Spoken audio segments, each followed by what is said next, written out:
Holy cow.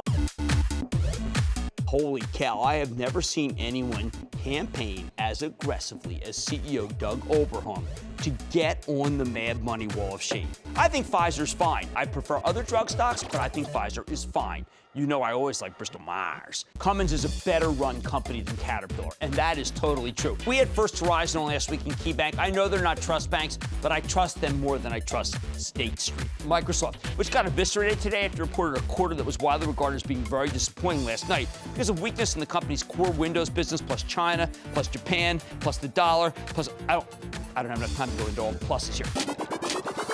Constellation STZ, just so we know, is the best stock in the Corning had a really big run today. I think we're a little late to Corning. I'm considering buying a 3D printing stock. No! And what do you think of system? No? No!